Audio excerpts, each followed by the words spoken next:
My friends Ed, Tom, and Lisa and I decided to spend the weekend in an old house we found on Airbnb. The home was located on the outskirts of the picturesque town of Stroudsburg, Pennsylvania. The pictures on the website promised coziness in a Victorian style. The price was relatively low, and we were full of expectations. Upon arrival, we were charmed by the seclusion and the beauty of the surrounding nature. The sun gently peeked through the foliage of the towering trees, creating a mysterious atmosphere. We were greeted by a cozy old house, which, over time, would reveal all its secrets. We examined every nook and cranny, admiring the antiques and vintage furniture. However, a strange smell in the air made us wary, though we chalked it up to the age of the house. At first, everything was good. We sat, talked, laughed, and admired the house, guessing the true story of this place. But then, strange events began to unfold. On the first night, strange noises echoed from the upper floor during dinner. We went to check but found nothing unusual. However, upon returning, we noticed an old photograph of the hosts on the table, which wasn't there before. The picture was quite old, and the faces were barely visible. The next day, Ed found a letter in an old dresser. In it, the host asked not to disturb the upper floor and to stay away from the attic. Where this letter came from, we didn't understand. We felt uneasy, but curiosity got the better of us. We decided to distract ourselves in the evening with board games, but suddenly, the lights went out. The darkness was filled with footsteps and a whisper. "Leave my house." Yes, we all distinctly heard those words. It wasn't our imagination. Ed, armed with a flashlight, went to check the electrical panel. The light returned, but the atmosphere of tension remained. At night, Tom heard rustles in the kitchen. He went to check and found the refrigerator open. On the floor lay a new letter warning that we would greatly regret it if we didn't leave the house. Fear made us realize the seriousness of the situation. We decided to leave at dawn, but the door was locked from the inside. The windows had grates, so we couldn't go and were trapped. Panic began to grow until the host of the house appeared. He was pale and almost transparent. Strangely, what was he doing inside the house? We didn't ask because we wanted to leave this place immediately. He apologized and opened the door. We rushed out, inhaling the fresh morning air deeply. Later, reading the local newspapers, we learned that the host had died many years ago, and his spirit guarded the house from uninvited guests. But none of us dared to discuss this adventure, convinced no one would believe us.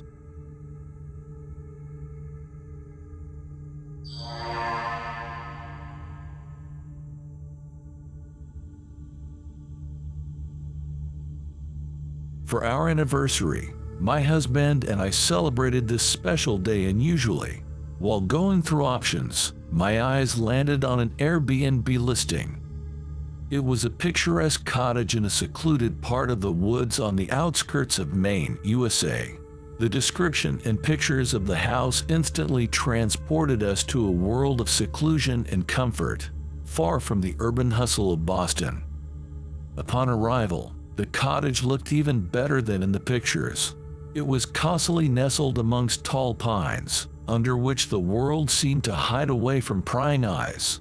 At first glance, everything seemed perfect, but by evening, we began noticing strange traces in the house, like mysterious fingerprints on the glass door leading to the garden and fur that could not belong to any of our pets. The first night in the cottage was restless. The rustling outside the window kept me awake until I became so tired that I drifted into a shallow, restless sleep. The following day, a trip to the nearest town for groceries took longer than planned, and we returned to the cottage closer to the evening. Nevertheless, The day went by cheerfully and relaxed. But the rustling returned as darkness began to fall over the woods. With each passing hour, they grew louder and more apparent.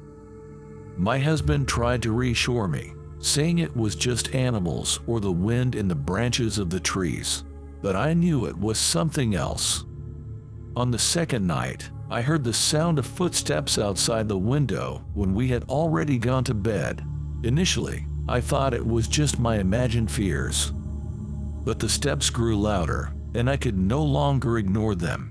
While my husband was preparing breakfast the following day, I explored the cottage's surroundings. I discovered strange tracks on the ground but couldn't determine whether they were human or from some animal. With the onset of the third night, we were more alert. Again, the steps were heard, and my husband heard them this time. They seemed closer and more persistent. Suddenly, we heard someone running on the second floor. Our hearts pounded with fear, and we couldn't sleep until dawn. The fourth night was the scariest.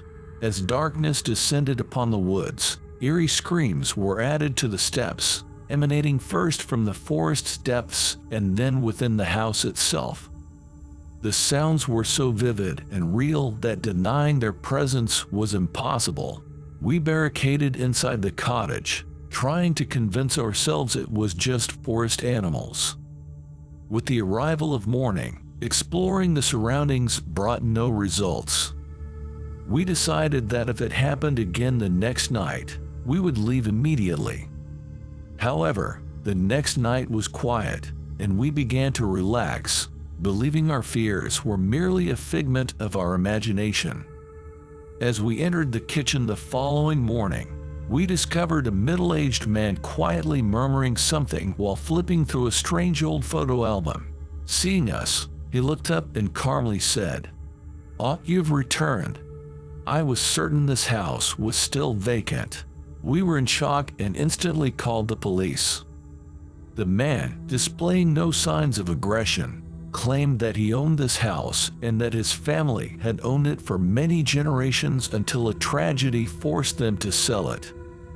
He said his name was Jonathan Mills and that this was his home, which was being rented out on Airbnb without his permission during his absence. When the police arrived, they found no documents to support his claims. However, he continued to murmur about his memories, describing every room of the house in minute detail. It was eerie and frightening, as if he had been a part of this house in the past. He narrated that spirits of the past had long haunted these lands, and the screams in the night were the souls of the people who perished here, trying to reclaim their homes.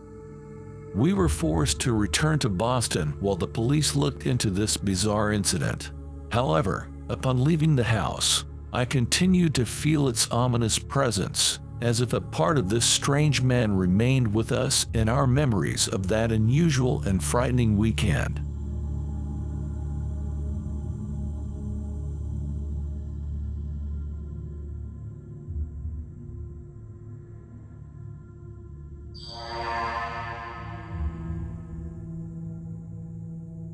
Since we acquired this vintage house in the historic district of Savannah, Georgia, we often rented it out through Airbnb.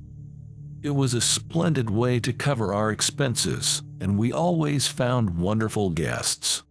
Until then. One day, a tenant named Richard contacted us. His profile had no reviews, but after a short phone call, we decided to give him a chance. He mentioned he was exploring local historical sites and needed a secluded place for his work. He moved into our house, and the first few days passed peacefully, but then strange events began to unfold. Neighbors told us they saw peculiar individuals entering and exiting the house late at night. They were dressed in black cloaks with hoods, holding torches. This alarmed us, and we decided to check on what was happening. The next day, we arrived and saw Richard in the garden, surrounded by candles and odd symbols drawn around him on the ground. It seemed strange, especially as it was daytime, and there was no need to light candles. He seemed immersed in some prayers or chants. I called the police, but they said they couldn't come without a serious reason. We approached Richard and demanded an explanation. He was agitated and tried to hide everything, but in the end, he admitted that he was trying to reconnect with the spirits of the house's past inhabitants. We demanded he leave the house immediately, but he begged us to give him another chance. We declined and left, planning to return the following day to ensure he had left. The following day, returning, we found the house in complete silence. Richard was nowhere to be found. However, our house was entirely altered. The walls were covered with strange symbols, and a heavy, unpleasant odor lingered. We were horrified as we inspected each room, trying to understand what had happened. As we moved upstairs, we heard a whisper. Following the sound, we discovered an old photograph of a family that had lived here many years ago left on the floor. Richard's voice echoed from behind us at that moment. Now they've come home. Turning around, we saw him standing in the doorway, smiling. He held an antique box in his hands.